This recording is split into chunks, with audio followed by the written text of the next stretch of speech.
ఇప్పుడు ధనుస్సు రాశి గురించి తెలుసుకుందాం. ఈ రాశి వారికి ఈ వారం మనశ్శాంతి లేకుండా ఉండటం, చిన్న చిన్న అనారోగ్యపరమైనటువంటి సమస్యలు తలెత్తుతూ ఉండటము, ప్రతి విషయంలో తొందరపాటు నిర్ణయాలు తీసుకుంటూ ఉండటం అనేది జరుగుతుంటాయి. కనుక ఏ విషయపరంగాన ఆలోచించి నిర్ణయాలు తీసుకుంటే బాగుంటుంది. కుటుంబ పరంగా, ధనపరంగా బాగుంటుంది. పిల్లల అభివృద్ధిలో మంచి అభివృద్ధి బాటలకు పయనించడం అనేది జరుగుతాయి. విద్యార్థులకు కలిసి వచ్చే కాలంగా చెప్పవచ్చును. ఉన్నతమైనటువంటి ప్రమాణాలతో ఉన్నత విద్యను అభ్యసించటం, విదేశాలలో అనేటటువంటి వారికి శుభవార్తలు వినటం అనేది జరుగుతాయి. గృహంలో శుభకార్యాలు జరిగేటటువంటి అవకాశాలు ఎక్కువగా ఉన్నాయి.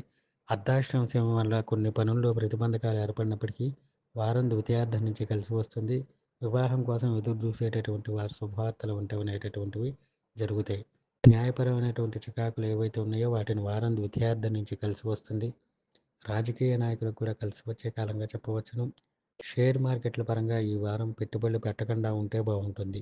అదేవిధంగా ఉద్యోగస్తులకు, వ్యాపారస్తులకు అనుకూలమైనటువంటి కాలంగా చెప్పవచ్చును.